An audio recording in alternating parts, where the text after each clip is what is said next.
Hello and welcome to the Personal Transformation Podcast. I am Maureen, and this is my husband. Do you want to say your name? Hello, my name is Dave. Yes, I can speak for myself. I'm not mute. My name is David Brand, and I've been married to Maureen for Too long. 12 years. I didn't say that, you did. Don't put words in my mouth. And we've been together for a little bit more than 15 years. Mm-hmm. And why are we doing this? Why are we doing this? We are doing this. I wanted to have a way to provide more information about what I know. Sort of like, I'm doing this to really pay it forward, right? So for years and years, David and I have been having these really great conversations. And then some not, stuck conversations where we felt like we were parenting in a bubble or doing things in a bubble. We didn't know where to get more information. And so we are doing this out of the desire to bring information to the public about relationships, what it takes to be in a relationship, and emotions, mental health, raising children with mental health issues and other disabilities. And I work in the field of early intervention. I'm an early childhood developmental specialist. So I also wanted to bring that information and my decades of experience and education to the public at no cost. And my husband is a leader, and you could tell him a little bit about what you do. Yeah, I've been leading people almost nonstop my entire adult life. And it's a privilege to lead others, but I've learned a lot. There's things I've not done well. Mm-hmm. There's things I've learned more recently that have made me a better leader. But nothing makes me feel better, I think, in the workplace than seeing somebody with a lot of potential be able to apply what they've learned, succeed, and do great things. And sometimes doing great things means not in the seat that they started in, might mean a different seat at our work, or sometimes leaving the organization to do things that are more in alignment with their passion and purpose. So I that does get me excited every day, and I love business, trying to make businesses run, trying to get people and businesses and teams to a desired future state while being present. Okay. So we talk about a lot of different things, and typically we just kind of free form it. I mean, we have our research and we have our knowledge and our education, but we're here just to kind of have fun and debate or talk about topics that affect us every day. And so one of the things that I wanted to talk about, and what we're going to talk about today, is shame, and which is not a really fun subject, but in relationship to how we feel about our bodies and body shame, and how we see each other, or how I see myself, really. And I know I'm not alone in this. I'm sure there's millions of people that struggle with how they look, and especially in light of social media and all the amazing looking people on social media. Everybody wants to strive to be that fit, strong person. I shouldn't say everybody, but I know I'm one of them. So I spent most of my life, at least 2 decades of it, as an exercise instructor, a fitness instructor, and I was always fit and in good shape. Even though I look back and I realize most of that time was spent with me not liking my body, feeling like I was overweight, even though I was in incredible shape. I saw myself as like fat and ugly. So I've been grappling with that for a long time. As a matter of fact, when we first started this podcast, I was freaking out because I was like, oh my God, I look awful on camera. I look, I'm wearing these because last week I was told that the sound wasn't good. So I'm putting on these goofy looking head things and whatever. And I had to make peace with it. However that looks for me. I'm not in love with the way the things look on my head, but it is what it is, right? I want to be able to have good audio so that the audience can understand. But these are the things that I struggle with on a daily basis. I struggle with the way that I look, my weight, my body image, my aging. And so I wanted to talk about this because there's a lot of stuff that I kind of figured out. And I remember, I mean, I've been obviously struggling with this my whole life, even though I was in good shape. And I am still in good shape. And right now I feel like I'm in some of the best shape of my life. But I'm not at the weight I want to be at. Will I ever be? I don't know. Like, who knows? I always have 10 pounds I want to lose, right? I think that's kind of a very common thing. We always want, if we could just lose that 10 pounds. You know, I was thinking about this. I know we discussed this high level earlier, but where maybe we should explore, at least for you, because I think it's different from everybody. It is for me too. Where did our original ideals come from about the way we should look, about the way we should speak, so that, because if you're feeling, to me, hearing you speak about this the last few days, if you're feeling shame, to me that implies there's a disconnect between what you think, like in terms of appearance, what you think you should look like and what you actually do. Mm-hmm. However, that implies, where did the ideal come from? Where do we form this narrative about ourselves and the way that we should look?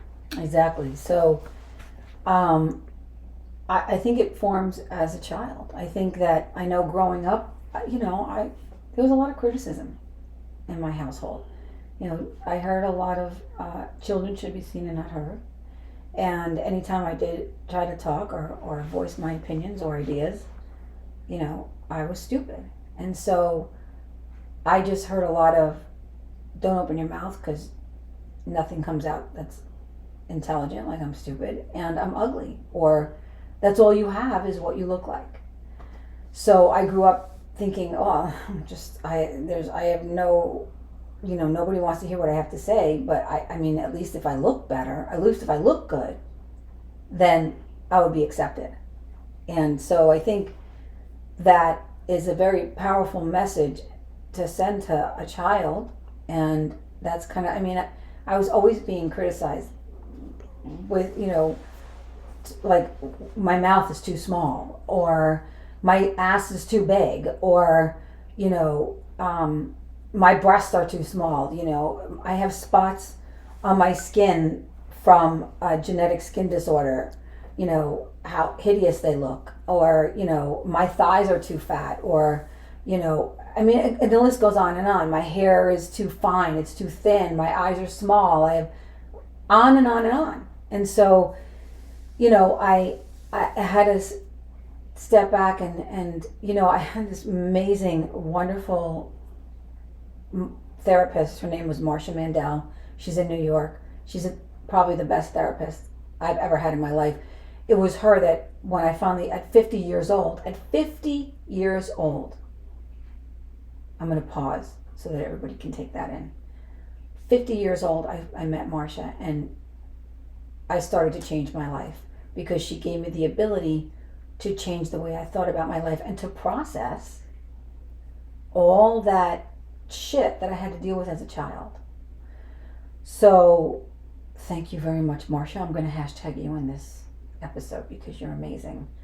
And so I think for a long time I felt this way, and then I started to find some acceptance with where I was. And I also met this amazing personal trainer who I was friends with in New York. Her name is Jessica Ramey. She continues to be a personal trainer. She has the company Fight, F-Y-T-E.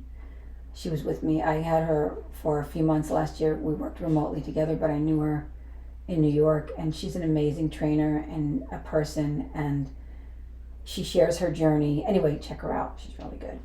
And she helped me to be more accepting of my journey right now, through menopause, with my child, and with the way I feel about myself. And it took me a long time to really kind of wrap my head around the idea of, you are not what you look like. You are what you are inside, but you're not what you look like. or what you think you look like. Or what other people tell you. Or what other people You look tell like. you. Oh, you're absolutely not what other people tell you look like.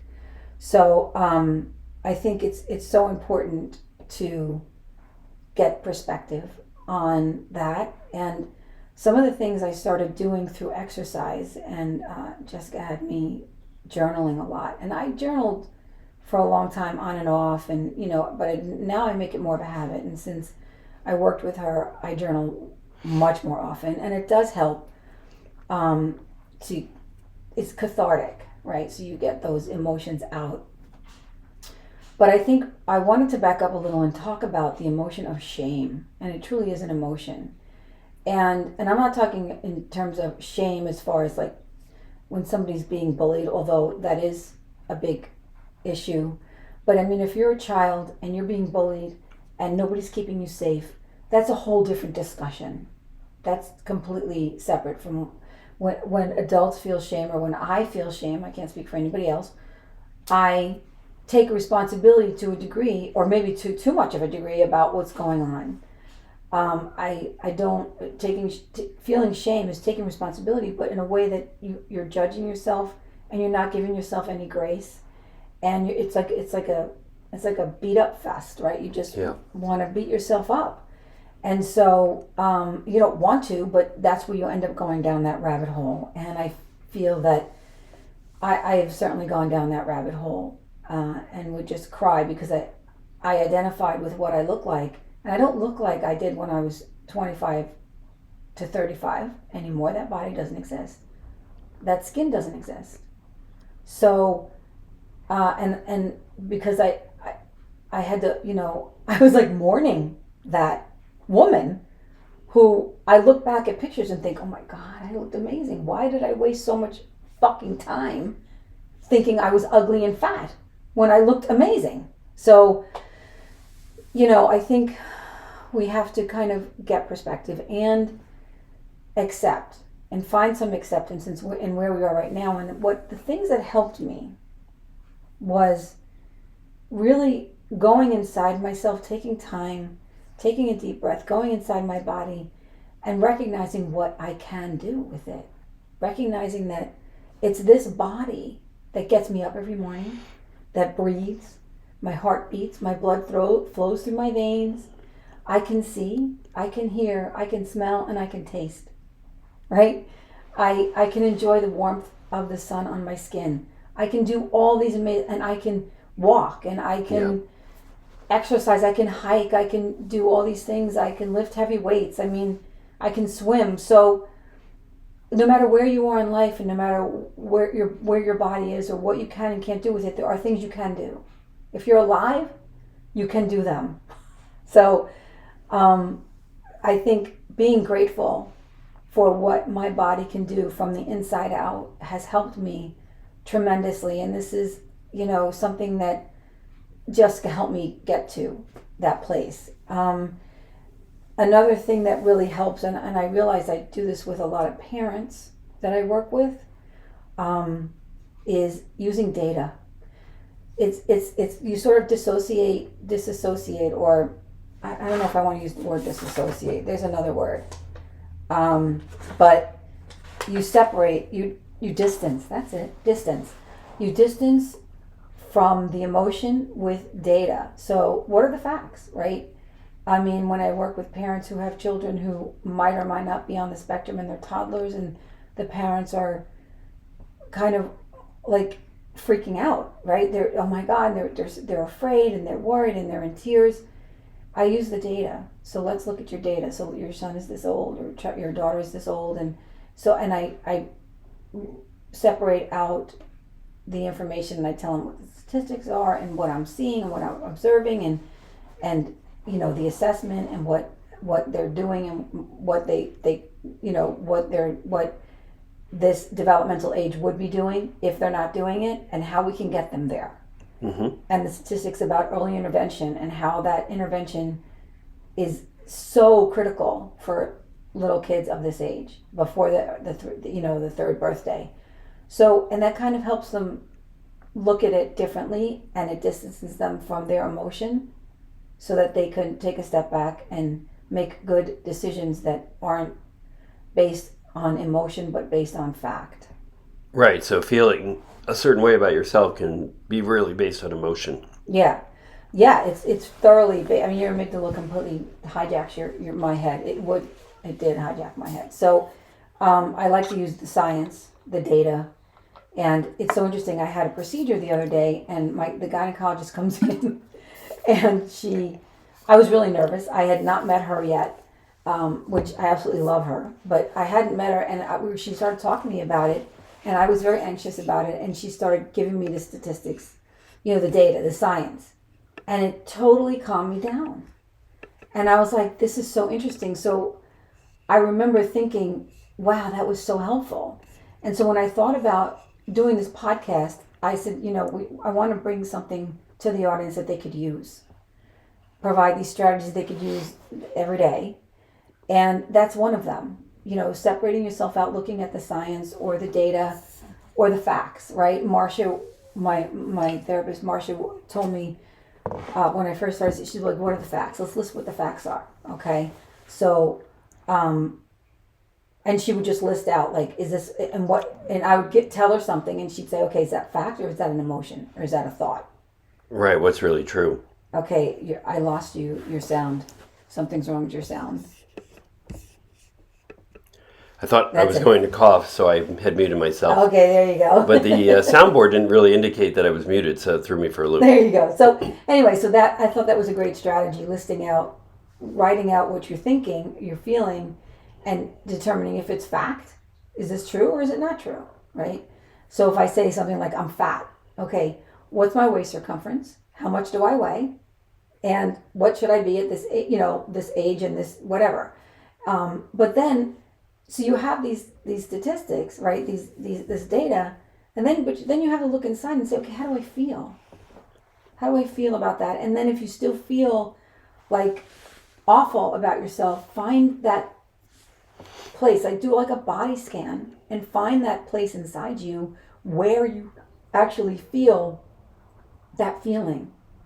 And that's a part that's trying to protect you from something, right? So that part is there to protect you from something that happened, and it might cause you to make bad decisions, right? So let's say you had to deal with some uncomfortable situations with men at a young age. That part might be telling you to eat so that men aren't attractive to you, which is what my part did for a long time. I mean, as much as I desired to be fit and strong and in shape and thin, my part was like, well, if you look like that, then you're going to get a lot of attention you don't want. And I remember getting attention I didn't want when I was younger. And it's so interesting hearing you talk about this, right? Because we, as children, as teenagers, even in our 20s, we didn't have to deal with phones and instantly sharing pictures and social media and all the things that we know that our young adult children had to go through when they were in high school. And imagine, right, just all of that you said that you had to absorb, all of that, just that narrative that kind of came from the way you were talked to as a child. But now imagine the narrative now is also shaped by hundreds of children at school, right, who can quickly share something, say, and I hate to label it that way, say a bad day or a bad hair day or whatever, right? We think, because that's subjective, right, to think that way. But somebody takes a picture of you and it's not your best self or the way you'd want to be represented, and they share it with everybody in a demeaning way. So you have that too, then that becomes part of that narrative. Yeah, it really is. Yeah. And I couldn't imagine, right, when you already have, as a child, maybe you were told, like you said, all you had was your looks, right? And then you go to school and you're made fun of for your looks, right? So imagine the conflict and the emotional trauma that our children would be going through. I also like how you talked about your feeling, right? Your feelings about things. And we know last week's episode we talked about emotional intelligence and really getting in touch with feelings, our own feelings and those of others. So I think it's important that you're able to honestly explore how are you feeling about something like that, like shame, and why are you feeling that way, and trying to reframe, right, your conversation with yourself Yeah. around Hmm.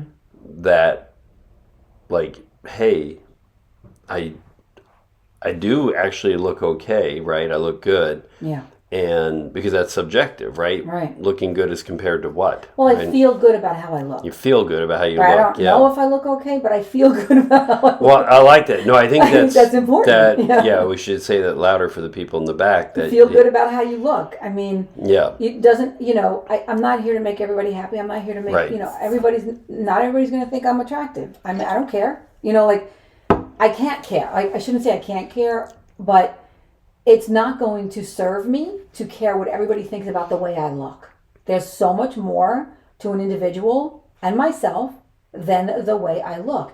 And it took me many, many years to get that through my thick skull. Right?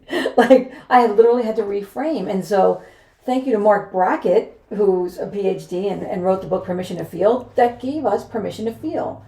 And so, when I was thinking about shame and how it's kind of, we're ashamed of something we did, it's a behavior and a feeling, so we did something we feel remorse and shame for, so we aren't that's taking more yeah, me. Yeah, more. It's about what I've said, maybe, or did that I might feel shame yeah. over. And there, listen, I'm almost 60. I've had plenty of cringy fucking moments in my life where I look back and I'm like, oh my god, why did I do that? Why did I say that? What was I thinking? You just want to cringe, and but if it was with another person, there's repair. There's something called repair. Thank you, Dr. Becky. Mm-hmm. Mm-hmm. Right? She's another one. Like, you can repair that wound. So if it's something that you care about, I mean, we all behaved crazy. I'm sure there's plenty of people that had behaviors in public that they want to just, wish they never did. Thankfully, mine were all done before the internet, so nothing was on camera. But That you know of. that I know of. It's true, but I want to go back to shame because I keep backtracking because I digress. But I think it's important to recognize shame for what it is and give yourself permission to feel it. It's a very uncomfortable feeling. Nobody wants to feel shame. And trust me, I spent more than like 3 decades of my life running literally and figuratively away from my emotions. So I would run like 30 miles a week till I ran myself into the ground. I mean, I have surgeries that, please. So, because I was running away from I didn't want to feel the way I felt. Yeah. So I would run away from my emotions, and I do it in the form of exercise, which I guess there could be worse things I could have done. But that's what I did because the endorphins made me feel good. And I would have my music, I don't even know how I can hear anymore because my music would be blasting. Yeah, I think you're incredibly lucky because I know, Yeah. myself included, there's people that would turn to drugs and alcohol perhaps to deal with those feelings, and Well, it's not to say. you exercise. Although you have at times exercised yourself to the point of injury. So Well, but that's what I did. But it's not that I didn't try drugs and alcohol. Trust me, I've experimented. None of it worked. I didn't like the way I felt. It did nothing for me. I'm like, this is not helping me. It's making me feel worse. So I would I was like, this is not, I can't run away from my emotions using this drug or drinking this drink. And it never helped me. It made me worse. It made me more anxious, more depressed, more angry, it just magnified all of the emotions I didn't want to have and brought these really bad thoughts into my head. So talk about shame. I would just shame myself for drinking, to the point where I threw up or whatever. I didn't want it, so I didn't do it. I was like, this is not for me. But yeah, I mean, I did exercise. I would work out to the point where I just collapsed because I didn't want to think. And so I worked out to the point where I would injure myself, and then I would have to focus on the injury. So some pain, like that's why some people cut. Mm. They cut. They're not trying to kill themselves. They just don't want to. The pain is so intense inside that cutting themselves feels better. So it's not I mean, it was great that I did it, but I didn't, to the excessiveness that I did it wasn't good. And I think, because that's why I had so many injuries. But thankfully I pulled out of that fast enough and I'm not suffering from that stuff anymore. But I think it's important to recognize when you feel ashamed and understand that you are taking accountability, and you can feel shame. And Jim Carrey talked about, I saw him do a speech, excuse me, and he talked about transmuting pain into purpose. And I absolutely love that statement, transmuting pain into purpose. That's exactly kind of what I was doing through exercise. And I took the experiences that I had as a mom with a child with autism and ADHD and dyslexia, and I took that pain and I transmuted it into a purpose in life, which is why I help parents now in this field. And I will help them advocate for their children in the public school system. So I didn't realize that that's what I was doing. I mean, I just the amount of unjustness, if that's a word, in that field, in that world of public education and children with disabilities, floors me, and I can become enraged over it because I can connect with it in such a deep level, and it's not always helpful to get that. So that rage, so that's where exercise comes in. I have a punching bag upstairs. I will literally beat the shit out of because I have rage issues, and so I was able to transmute that pain into purpose and power, and I think that's really important to realize that you can do that. So I would suggest don't run away from your shame. I mean, nobody wants to sit with it, but if you could try to find that place in your body where it lies and what it's trying to tell you, and rather than go down that rabbit hole of self-deprecation, try and turn it into something positive if you can. Yeah. Into a way to try to make yourself better. That's why we call this the Personal Transformation Podcast. I mean, we're all on our own journey, right? And on my own project, right? I heard Jessica Ramey say that one time. She's her own project, and I love that idea because you're always working on yourself. I'm always working on myself, and I shot a video of myself walking up, doing a hike up these super, super steep hills, and I said that they're like San Francisco hills. I mean, we don't live in San Francisco. We live about 30 minutes outside of Charlotte in South Carolina. So, but these hills that I was going up are very challenging, and they're very, very steep, and my heart rate was like at its peak. But these are I look at these hills and I called them my bitch in the video, and I almost didn't post the video because I was kind of cringing at it, because I was very determined in that moment to conquer these hills and get up these hills.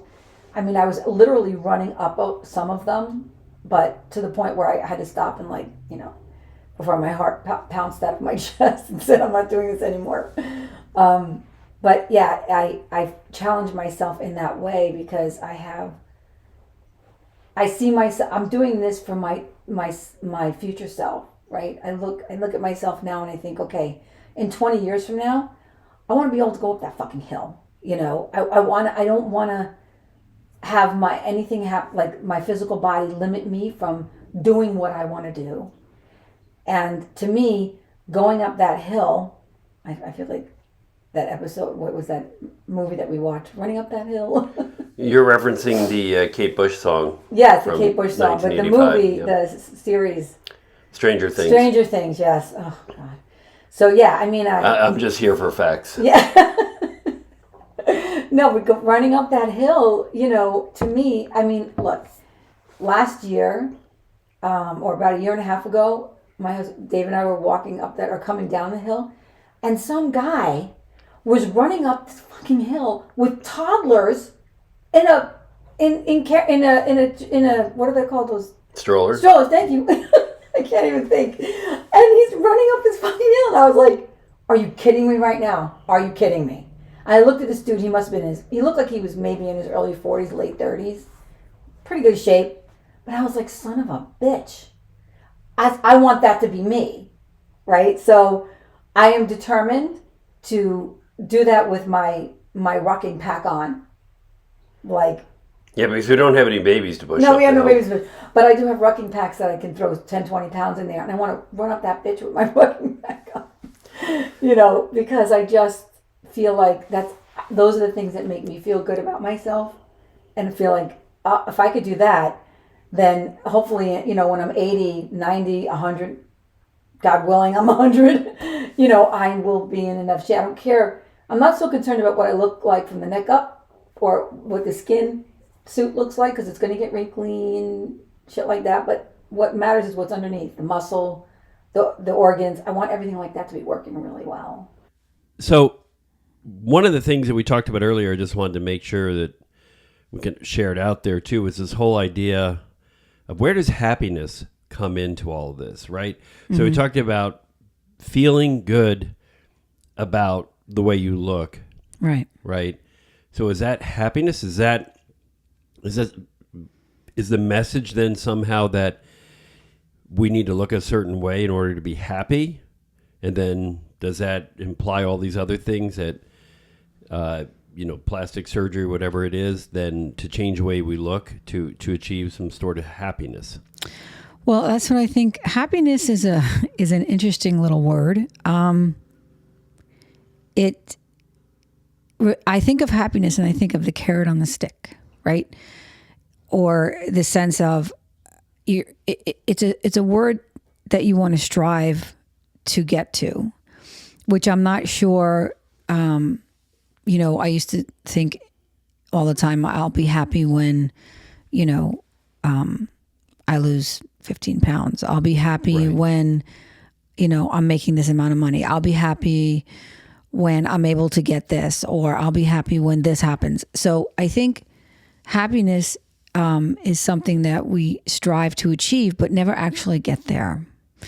And if we do get there, it's temporary, right? I mean, most things are temporary. I mean, emotions, they come and go.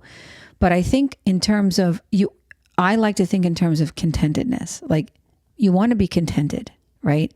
So I wasn't happy with the way my body looked. I wasn't happy with the way I looked. I wasn't happy with the way my clothes fit. I wasn't happy with my hair, my nails, whatever. Fill in the blank. But I think what I came to become is, I want to say at peace, but at the same time, contented with the way I look. So, I mean, I could say I'm happy with the way I look now, but it's more, I think the word that better describes it is contentedness, a sense of content, being content at where you are. Because being content, you're not searching for anything. It's where you are right now in the moment. And happiness, I feel like, is not an in the moment notion. So how does contentment contrast to acceptance? I'm not sure it contrasts. When you're content, you're accepting. I think that when you're contented, you are accepting where you are right now. I think that they kind of are not the same, but if you accept where you are right now, you become content. So two things can be true. It's like a duality here. So you can be content or accept where you are right now and feel good about where your body is today or your appearance and your health today, while at the same time be moving yourself in a different direction. What do you mean? Well, like in a different direction? You're not as, you want to be healthier, right? Or you want to ensure, as you said earlier, good health 20 years from now, right? The ability to go up that hill 20 years from now. So that doesn't mean you're not accepting where you are today and you're not content with where you are today, but you're going to continue to do things. Right. Because I want to make sure everybody's clear, because I know we talk about this a lot. And that accepting doesn't mean I'm good with where I am today and I'm not going to do anything to change. That's complacent, Right. So isn't it? could be. That sounds Complacent. So what you're saying is I'm good with where I am in the moment. Yeah. However, I am going to continue to do things that will maintain my good health Right. or retain my good health in now and later on in life. Right. So, but I am accepting me. So I'm going to say angry with myself for the way I look today or beating myself up for the way I look today. But I'm accepting where I am today in the moment, right? However, I'm still doing things to change, right? Change the future, or doing things in alignment with the future self that I want to be. And I think I remember it was Atomic Habits. So don't quote me on the author unless you know that one off the top of your head. But in Atomic Habits, he talks about making statements that are in alignment with who you are, not who you wish to be, right? Because there's two different statements, right? Say, I'm trying to be healthy, right? So if I'm trying to be healthy, I might go out and do things that aren't healthy, right? Because, well, I'm trying to be healthy, but in the moment, I'm struggling with that, so I'm going to go eat a bag of jelly beans. Versus, I feel healthy. Right. I am a healthy person. I eat healthy things. Those are positive affirmations. And then so when your mindset, right, is such that you are already in that place Right. of the state of health that you want to be in, it's going to feel different, I think, when you introduce things into your life, into your body, that are in conflict with how you feel about who you are, right? I'm a healthy person, right? In as much as you can say, well, I am sick versus my body is dealing with fighting off an illness right now, right? Well, that's a big distinction. Right. Or right. You don't want to say I am sick. Right. You want to say I'm fighting a cold. I'm overweight, but I'm working on losing weight. Right. Right. Versus saying, I'm working. I mean, I am a healthy person. I am focused on healthy habits, but also recognizing the moment my weight isn't necessarily where I'd want it to be. Right. But you're still accepting where you are today. So to me, this stuff gets really complex. Right. And that's this kind of stuff that sometimes I get stuck on. I want to unpack, and I just want to make sure anybody that's watching us kind of gets where I'm coming from on this too. Is that because, we obviously watch a lot of things and teachings and podcasts and talk about, accept yourself where they are, but that doesn't mean accepting where you are and say, I'm not going to do anything to change it. Right. Well, I think that acceptance is important because this is, you accept where your feet are. I mean, this is where I am right now. There is a goal weight that I'd like to be, right? An ideal weight. I'm not at it right now. Right. We still have goals. And that's okay. Goals are good and goals are important. And I do want to achieve my goal, and I will achieve my goal. There's two words I'm not crazy about. One is try and one is happy. So, because I don't try to be happy, right? Because to me, that's when you say I'm trying to do this, I feel you're putting that out there in the universe and you're always trying. I am doing what I need to do to get to where I want to be. And my behavior and my choices represent those goals. It's an alignment, right? You're you're doing the things that are putting you in alignment with your goals. And when I look in the mirror, I look at the muscles that I can see forming in my legs now, and the muscles in my arms, though, they're not as defined as I would like. Maybe they never will be, but I'm strong now. Yeah, no, that's positive reinforcement too. And so it is what it is. And I think that, you want to, and Viola Davis said this, and I love her. She said, you want to honor your emotions. And so you do want to honor your emotions. You want to honor yourself. She said, you are the love of your life. And it's, and I want to talk to my own child about this. I mean, I think it's important. Nobody told me this when I was little, when I was younger, growing up. Nobody told me to love myself. It was all about self-criticism. And God forbid you felt confident about something, then you were like a conceited bitch, right? So there was no winning. And so I think it's so important that you are the love of your life and you are in touch with your inner voice. That inner voice is what's going to guide you to where you want to be.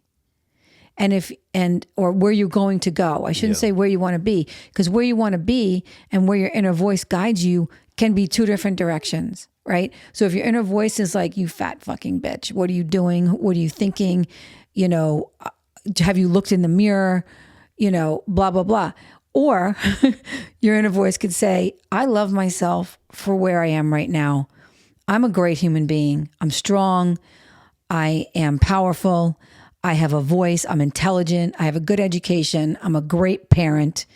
I'm all these things I love about myself. There are things you need to find that you love about yourself and think about those every day. And if you want to strive to be a certain weight or to be more healthy, you want to be strong, you want to be healthy, you want to be fit, you want to be more physically fit, that's fine.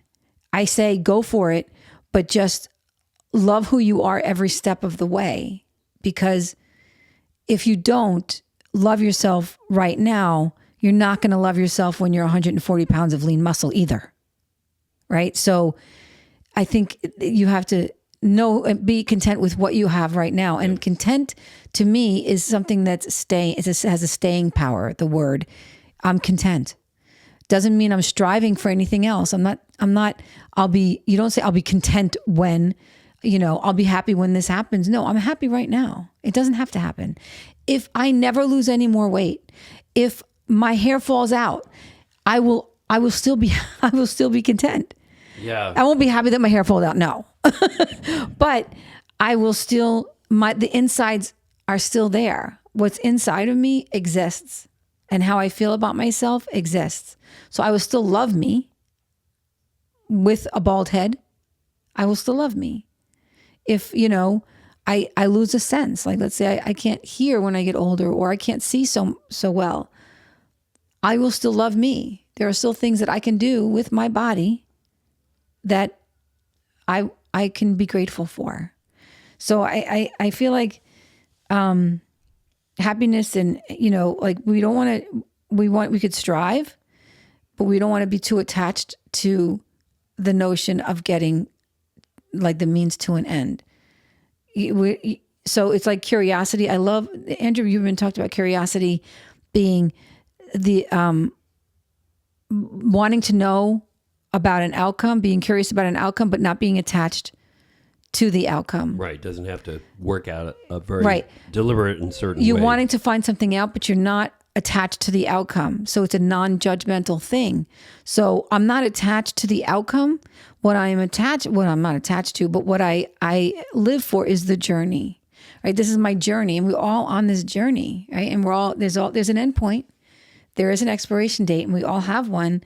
And I think that's what gives most humans the drive to do the things that we do and to make a difference in the lives of the people that we love or that we touch.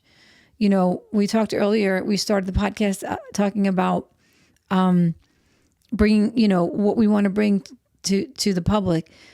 I'm a huge believer of bringing your gifts to the world and sharing them with as many people as you can and trying to affect other people's lives in a positive way with your gifts. Everybody has gifts. And so that is my goal. I mean, I never thought of myself as having gifts when I was younger, but I think everybody has gifts and they're very powerful. And once you realize what they are, it's a very powerful thing to know that you can share them with the world, even if it's a kind word, or whatever it is you have to offer. You have something to offer to other people. And so that's all the things that I've been through and how horrible I felt about myself as a young woman.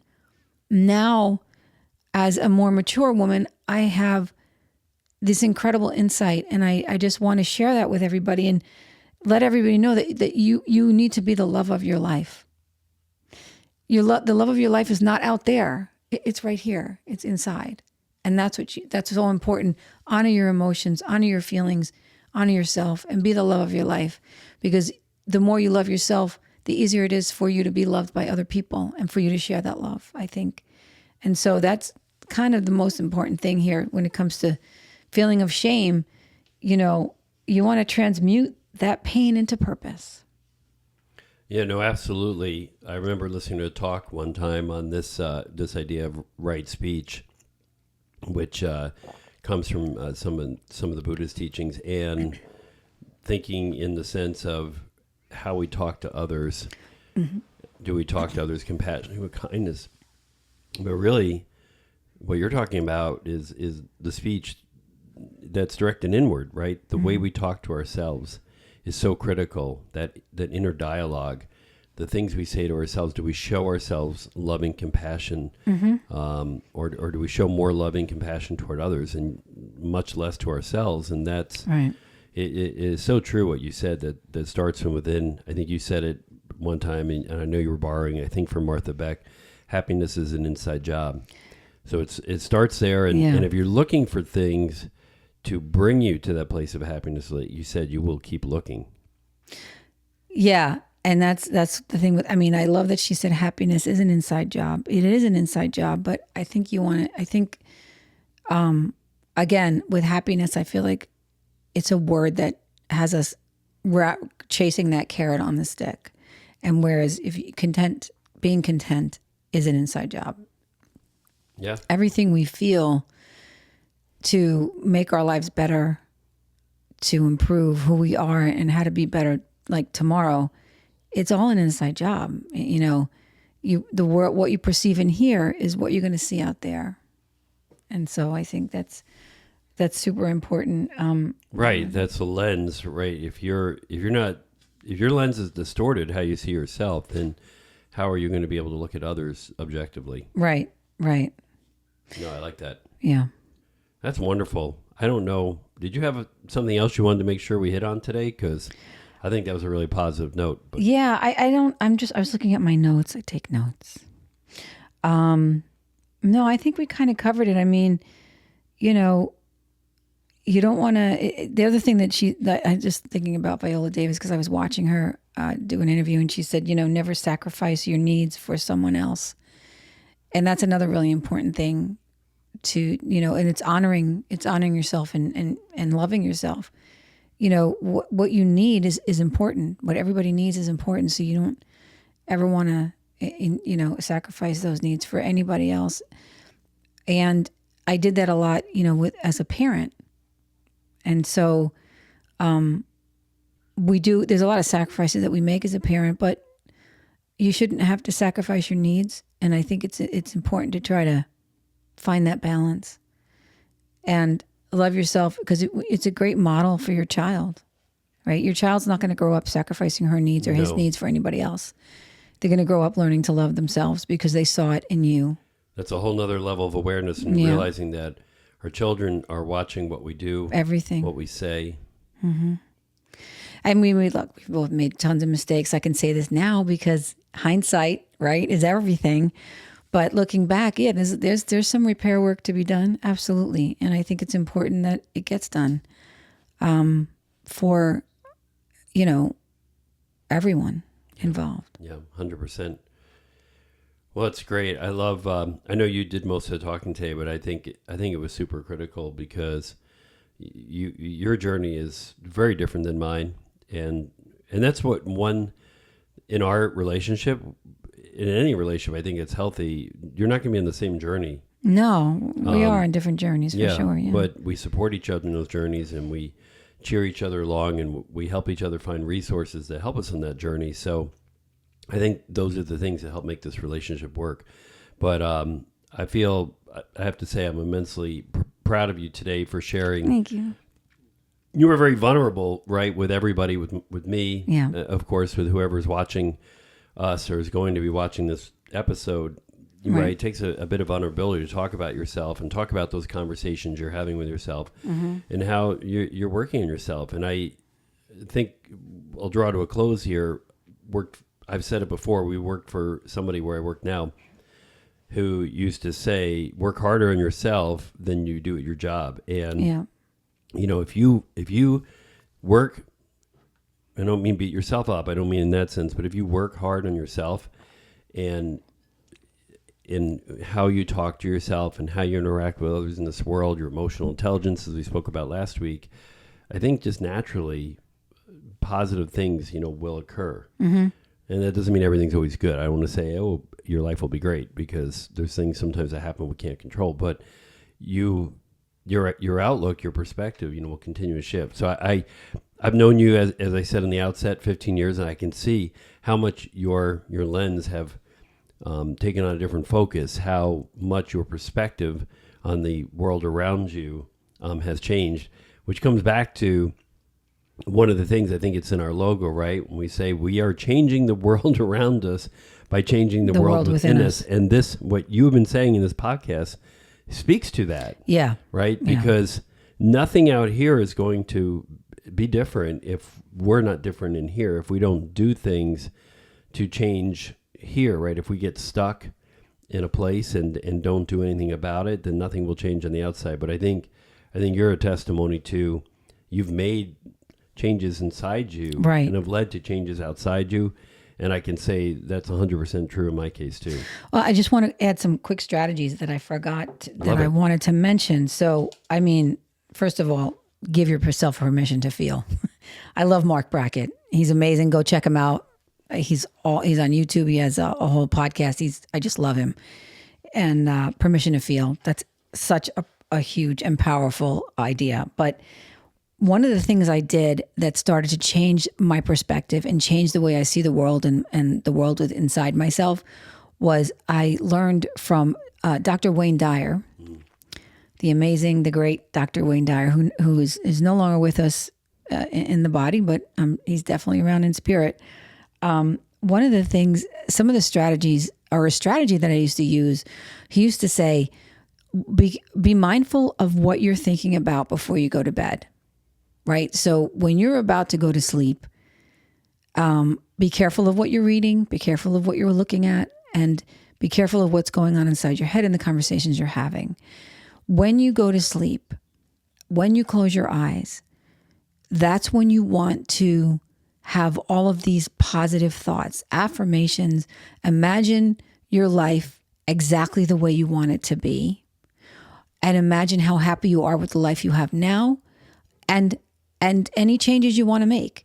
So now you're going to, when you think about your perfect day, right? We did that perfect day. When you think about your perfect day, your perfect life, or where you want to be, or what you want to do, or, the level of fitness that you want to have, or whatever it is, think about it in I am statements. I am statements are probably the most powerful thing we could say to ourselves, right? And you said before, you want to say things like, I am sick. You're not sick.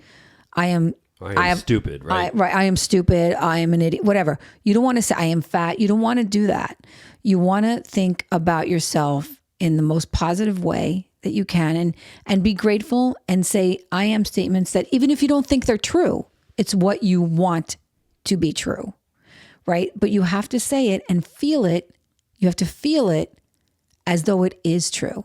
So find that place in your body where you are exactly where you want to be in life, and feel that feeling and say those things. I am strong. I am powerful. I am in excellent health. I am in excellent physical condition. I am happily, or, I have a wonderful marriage. I am a great wife. I am an excellent parent. I am the healthiest I've ever been. I am the wealthiest I've ever been. And go on and on. Whatever you want to see in your life, and feel those I am statements. And as you go to sleep, your subconscious will marinate in those thoughts. And every day, if you make this a habit, you will wake up the next day and you will move forward with purpose to make those things happen, both consciously and unconsciously. And I have been doing this practice for, I want to say, 17 years. 17 years. Because it was when my child turned She was like 2 or 3, right? She's going to be 20. So it was around 17, maybe longer, maybe 18 years. I've been doing it for a really long time. And not every night. There were times that I not did it, I didn't do it for a long time. But if I don't think it, I write it. Right? Writing them down, writing all this, putting in a journal and writing it down. Writing is actually even more powerful. But if you do it before you go to sleep, again, these things are marinating in your subconscious. And you will move forward with the life that you want and being content with who you are. And I think that's really important. It's an affirmation of sorts, I guess. But I just wanted to share that with you because it's a strategy. I wanted to give you something to take away from this. Yeah. And it's such a powerful practice. So that's one of the things I've done. Well, I love it. And that's why we're doing this podcast. Yeah. It's about giving. We feel like we benefited each other so greatly. So not every week, everything's going to be for everybody, but we hope we touch people along the way. And if we have, appreciate a comment. Or if there's something that you would like to see that you haven't seen from us yet, a topic, shoot it our way. And we'd love to consider that. Yeah. And if you like this podcast, hit the like button, subscribe, and check out Instagram. There's stuff I put on Instagram that we don't necessarily get to talk about here. So check that out. Absolutely. All right. Anything else? Oh, no, we're good. Okay. Well, thank you for watching. Yes. And we hope that you can continue to have positive conversations with yourself. And I hope, again, that this was beneficial for everyone watching. Yeah. So thank you and have a great week.